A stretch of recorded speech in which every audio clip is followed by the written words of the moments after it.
People in ag take such great care to maintain their farm equipment. You don't just let something of such great value deteriorate when there's something you can do to either prevent damage before it happens or fix damage after it happens.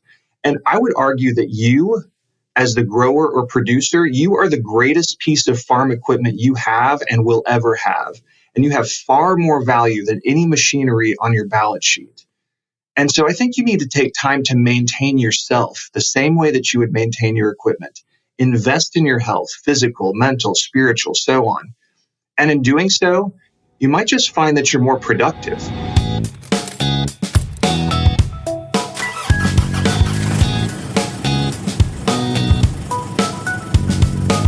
Welcome to In the Driver's Seat, a podcast on managing financial risk in your grain operation, brought to you by ADM. Welcome, everyone, to another episode of In the Driver's Seat. This episode, we're going to talk, once again, about ag mental health. So we did this last year in May. May is Mental Health Awareness Month. But last year, we really focused on breaking the stigma around mental health, and it really resonated with a lot of our listeners because we're all affected by it. This time around, we are going to talk about identifying signs.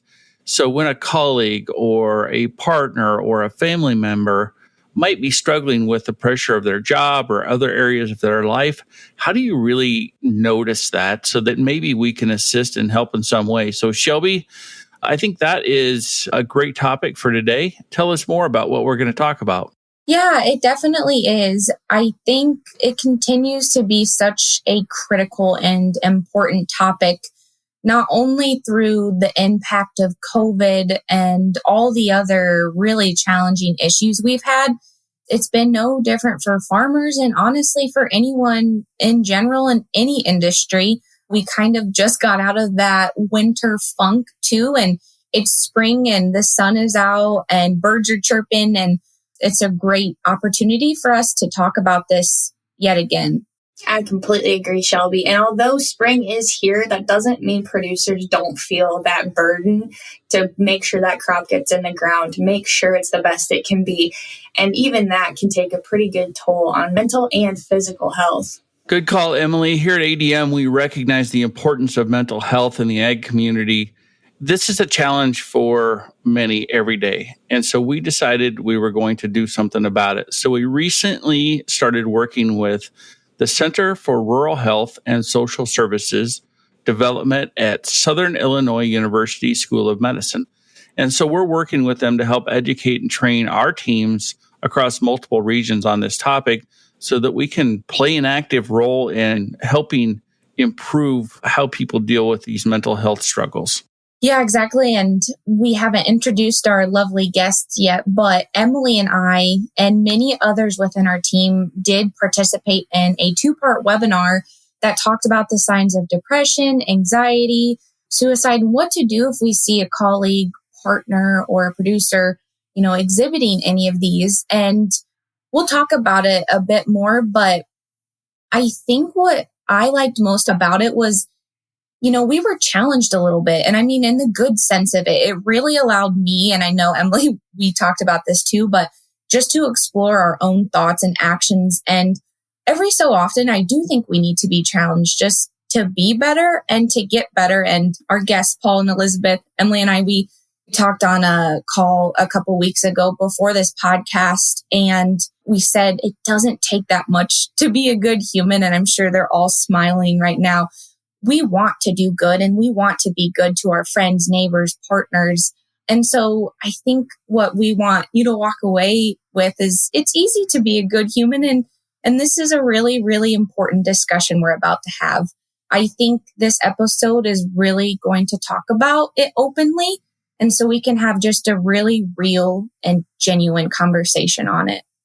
I don't think I could have summed it up better, Shelby. I completely agree. And some of the points that are brought up throughout, our guests will introduce them shortly. It was points that maybe we don't think of, but if they are more cognitive, or if it is something that you can bring up and really feel like you're going to sit in and know that you have these skills and know when to use these skills, it can really make those conversations dive deeper and make the connection in that relationship and reach out and help someone, which is really what our team is trying to do. So the webinar was incredibly informative. And to go deeper, without further ado, I will introduce our guest, Dr. Nick Wyszynski from Southern Illinois University's Carbondale School of Medicine, who actually led the staff training sessions.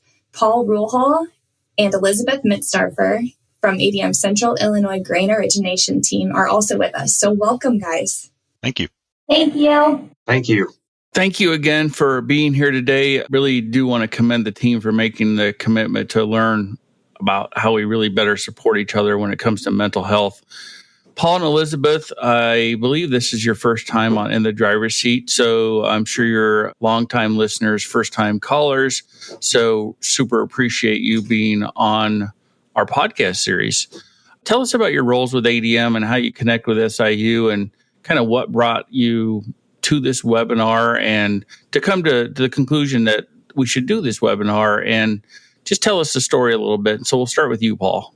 Thanks for having me, first off. And to begin with, we basically had a discussion in one of our meetings pre-COVID where we were able to meet in person about discussing the suicide rate among producers in North America. And we thought as a team, there's got to be something that we can do to help with this, to make it a little bit more front and center of our minds and help get the word out about the producers struggling, with their troubles day in and day out. Not all of them are affected that much, but some just may struggle with it a little bit more than others. So that was kind of what we wanted to do, is just to reach out and know that if we can, we want to be a good human and help. So that was kind of the intent of our team. Yeah, good call. I mean, I can kind of relate. I mean, there are certain things in your life that you're touched by or you just have a special interest in. And for me, it seems like that's the way it feels for you, Paul. I mean, when you talk about it outside of this, I mean, I can hear the passion and interest in your voice. You're on this. You're not going to let it go. And I think that's how change happens. So looking forward to hearing more from you. And so Elizabeth, we also call Elizabeth Evie. So if you hear Evie, that's who we're talking about. So Evie, tell us how you got to this point and kind of maybe what you do with ADM. Absolutely. Thank you so much for having me today. So like Paul, I'm a grain origination specialist as well in East Central Illinois. And so I serve about 60 to 70 producers on the east side of the state. And to echo Paul, the biggest thing and the reason we got behind this was before, when we could all sit together, we were sitting in a corporate boardroom there at Decatur, and we were going over wanting to do something and be a part of this stigma that needs to be broken regarding mental health in the agriculture industry. And luckily, we were able to find Nick and give us that opportunity to dive deeper into the stigma and so much more to mental health than just suicide. And that's what's really helped our overall committee dive into it, because Paul and I are the ones here today with you, but we also have an outstanding committee, the Mental Health Committee, that helps bring this all together and has helped educate so many of the origination team. And now cue Dr. Wyszynski or Nick, and I think this is where you come into play. We really greatly appreciate you so much for coming on the podcast today and for all the time you've dedicated with ADM so far and Paul and Elizabeth's teams. It means the world to us. So if you don't mind, please tell us a little bit about your background, your role at SIU, and any current work you're doing today around mental health. Yeah, thank you so much. And thank you, everyone, for inviting me to be a part of the podcast today. These really are life-changing, life-saving discussions, and I'm thrilled to collaborate with ADM in this. So I'm a national certified counselor through the National Board for Certified Counselors. And I've worked as an outpatient counselor, a crisis counselor, a group counselor. I've done some substance abuse work. And my clients have ranged in age from 3 years old to 63 years old. They've been grandmas and college students and ex-convicts, parents, survivors of abuse, and just about anything else you can think of. Despite my work in counseling, I think of myself as an educator at heart. I actually got my start as a high school teacher, which might be the best training ground for a future therapist. I now work as a faculty member in the Southern Illinois University School of Medicine. I'm very fortunate to be here. And I've been really fortunate to partner with you and your colleagues at ADM, learning about mental health and how to notice the signs that someone might be hurting and then how to help if they are. So you talk a little bit about how we're working together with ADM, but I know in the webinar we had discussed something that really resonated with me was the positive reframing, because it's not typically what you would think. It's more about strength and affirming those strengths. So could you explain a little bit more about what we covered and then how to get those desired outcomes? Yeah, absolutely. So the first webinar in our two-part series was really about helping skills. And helping skills are really just tools that anyone can use. And we use these tools to build rapport, promote insight, de-escalate tense situations. And that positive reframing thing that you mentioned is one of those tools. It's a way to find strength in the midst of despair. It's a way to not necessarily look for the silver lining, but affirm someone for doing something that's a risk. Asking for help is a risk. The second webinar in our series was about recognizing the signs of psychological distress. And specifically, we talked about depression, anxiety, suicide, and then how to intervene if and when the situation calls for it. In each of those webinars, I really wanted to demystify the mystery that so often clouds issues around mental health, because people who hurt or experience pain aren't weird or bizarre. They're us.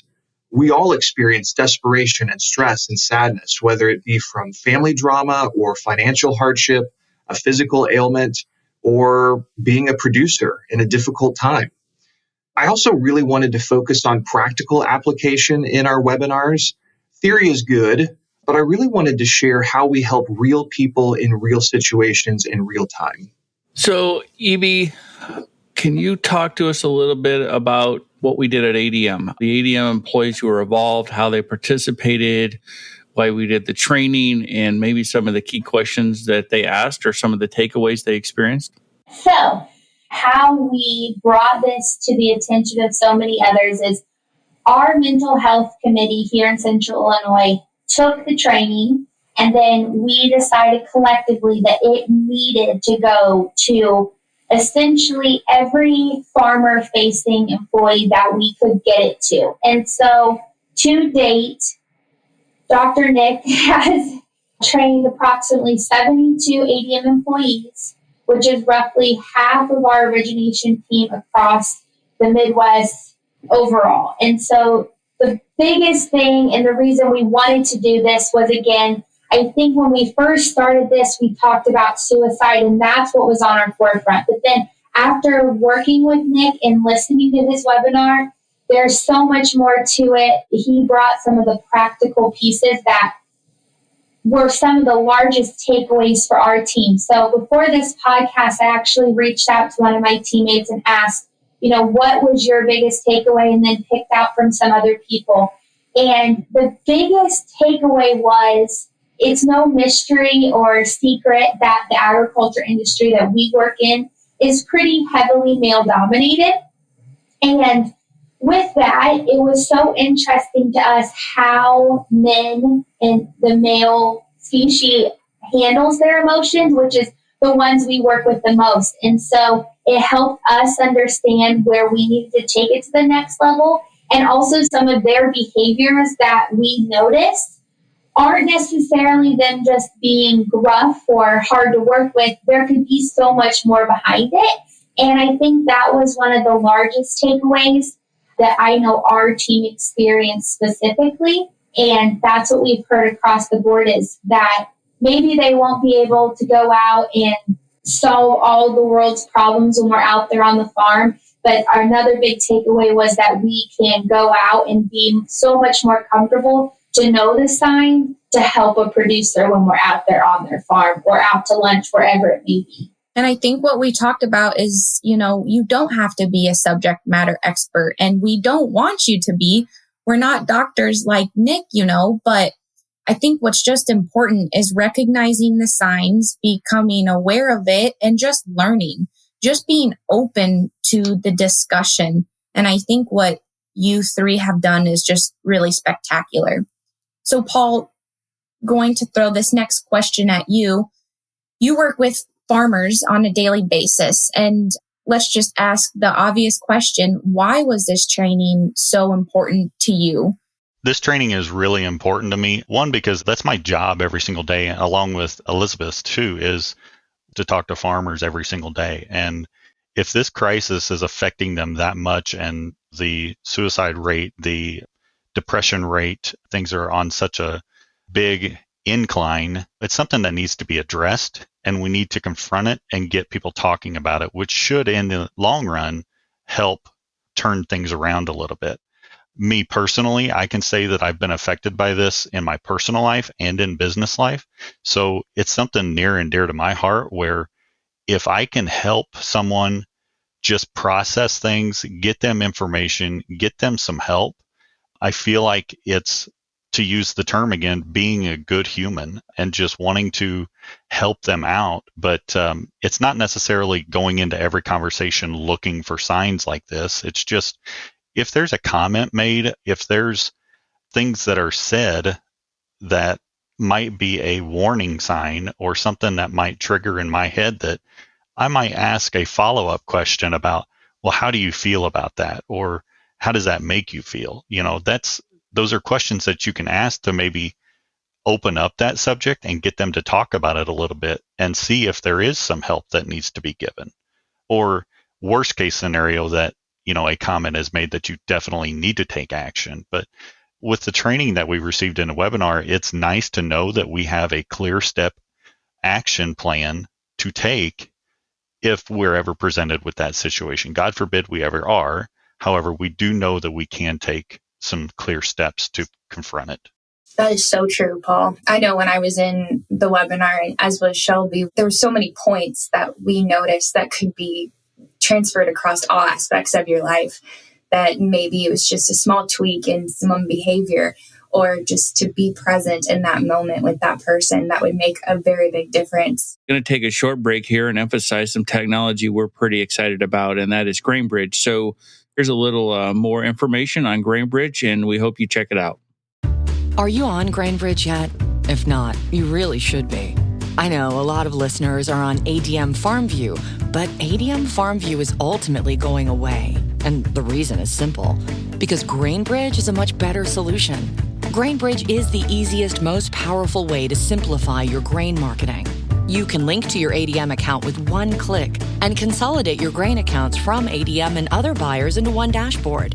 So you can look up previous contracts, scale tickets, payments, and more.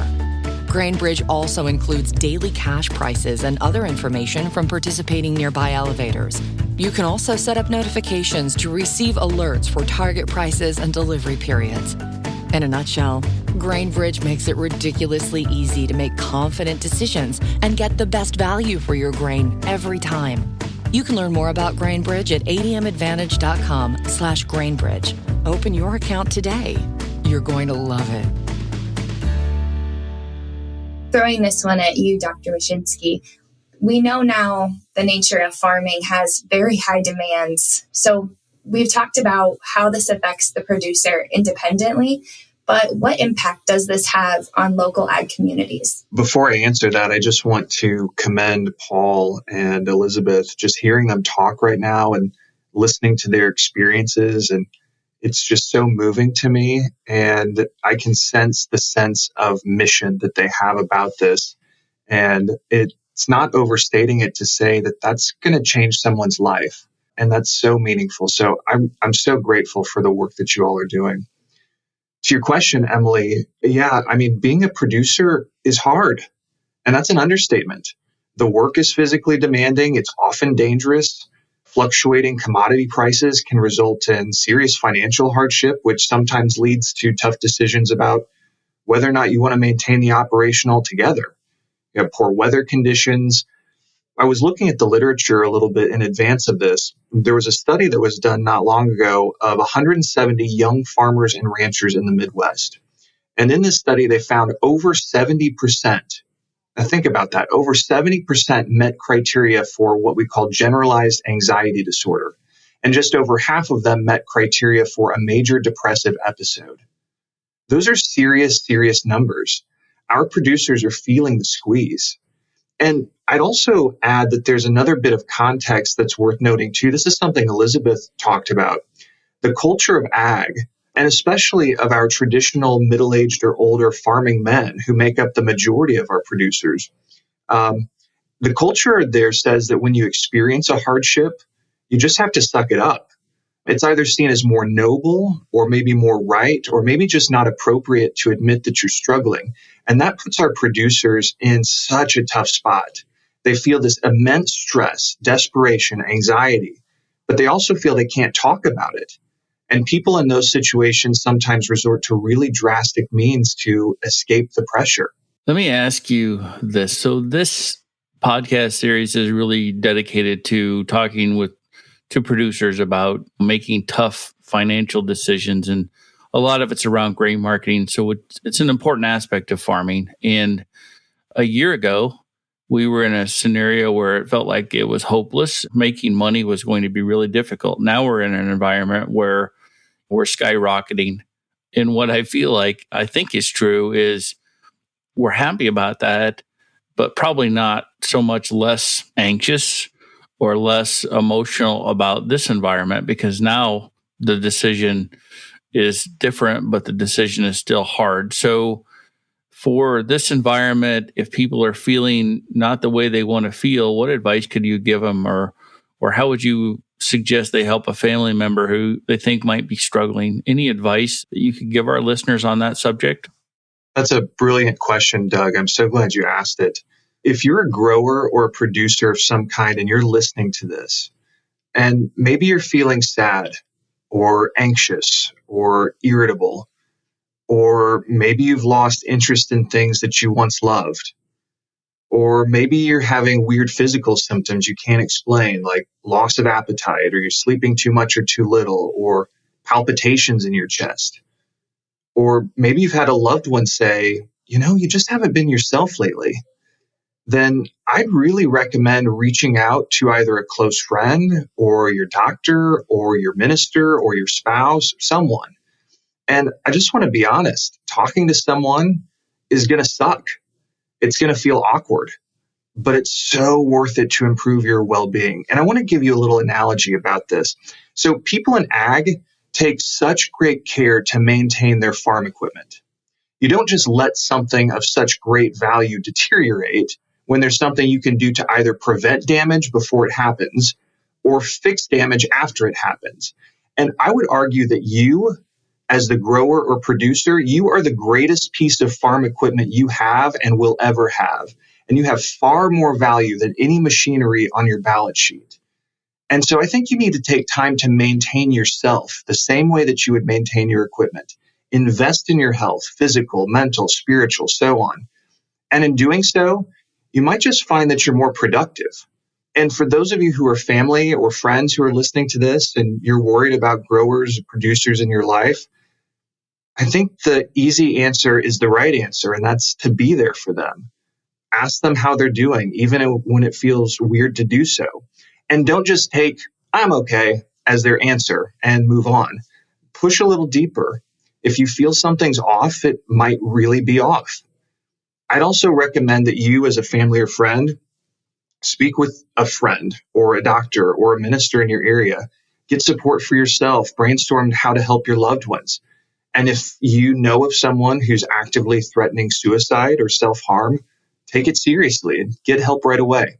I wish we could rewind and play that again, because what you just said was so powerful.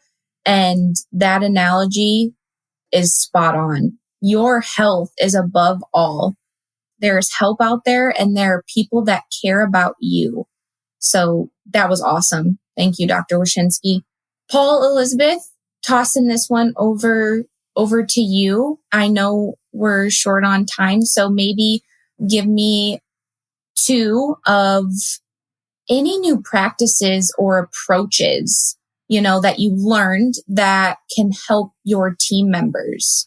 So I'll kick it off. I will make it super simple because what I'm going to say is pretty simple in the sense of I have opened my ears and actually taken a listen at what people are saying. So oftentimes when we become an originator, we talk about that we need to be able to listen to have a conversation versus listening to react. And I know we do that in other practices, but I'm taking this more to a mental health aspect too. And so when a producer tells me they aren't just feeling themselves or they're feeling that, I'm listening to that and I'm following up with them. So not being overbearing by any means, but maybe a few days later, I'll shoot them a text like, how you feeling? How you doing? Instead of just letting it go and saying, oh, it's just fine. And that's really been something that's been really helpful for me, helped me increase my relationship with producers, and then overall just making me be a better human, which I think is the theme of this podcast. Those are great, Elizabeth. And I will add to that a couple things that I kind of watch now in my face-to-face producer meetings is one thing I watch now is a little bit more body language. If they're a little bit more closed off, that's something to kind of delve a little deeper into is why are they so closed off now? Is it just the fact that they don't want to sell grain? Do they think I'm, as ADM trying to buy grain, or am I there to help them? And body language is a real good sign as well, too, to show what that person's dealing with.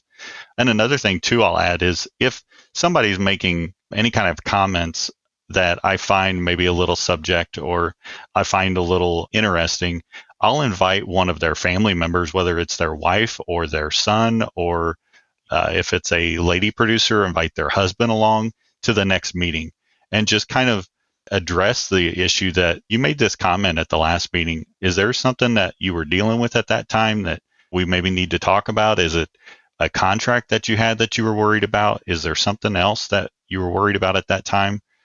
So those are a couple of things that I try to use now as far as the trainings go, just to include in my face-to-face meetings now.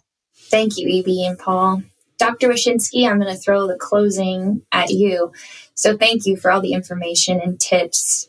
To follow up on this, is there any websites, resources that you'd like to direct people who are looking for help or possibly just want some more ideas?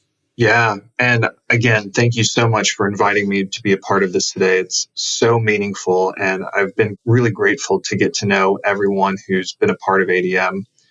The state of Illinois, their Department of Agriculture actually has a really good website, and it's called Mental Health Assistance for Farmers and Agribusiness Leaders. I'm going to say that again. It's called Mental Health Assistance for Farmers and Agribusiness Leaders. You can find it really easily by Googling just Illinois Ag Mental Health, and it's one of the first links that pops up. And regardless of your location, the resources that you'll find on this page will help you. There's a therapist locator, there are videos, links to some other helpful websites and podcasts, national phone lines, text lines, really, really great resource bank there. I'd also recommend something called Mental Health First Aid. Mental Health First Aid is a pretty thorough training on how to identify various threats to our mental health and how to intervene. The idea is that just like CPR is triage for like an immediate serious physical problem, that there are skills you can learn to triage mental health problems until you can get deeper professional help.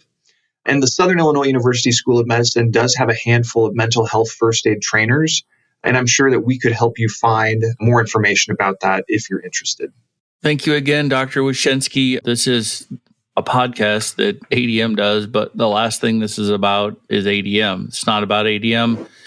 It's about listening to the subject matter experts that we've had on here and some of the people who are passionate about it. So whether it's Dr. Wyszynski or Paul or Elizabeth, it's impactful to hear you talk about your different experiences and perspectives. So thank you for doing that. I'm going to ask the listeners to do something, which I don't think I've ever done before. And I've heard this term around, so I'm going to steal it. It's a little bit about embracing the suck, right? So nobody likes talking about this. But make an effort yourself if you connected with this to just keeping your ears open to asking some follow-up questions, to seeing if you sense any concerns, and take your own personal steps to improve your own mental health or improve the mental health of someone that's near and dear to you. Hey, Doug, I like that point. Really, really good lessons, tips, all of it from all of you. Paul, Evie, and Nick, we can't thank you enough for joining us today. And as Doug mentioned, it's not about ADM. It's about you. I agree, Shelby. That was fantastic points made. And the webinars truly opened up our eyes to what we can do. And I think that was what they were going for. So for more details and to keep exploring on this episode, go to admadvantage.com. I think we're all in a position to do something about this. Don't forget, spring has sprung, weather will warm. It's a nice time of year. Embrace what was talked about today, but work yourselves on putting a positive spin on each of your days going forward. So thank you for listening. As always, send us your feedback or your questions or your comments so that we can get better. But signing off for this episode of In the Driver's Seat, talking about ag mental health. Thank you. This has been In the Driver's Seat, brought to you by ADM. To learn more about managing financial risk in your grain operation, talk to your local ADM representative or go to admadvantage.com.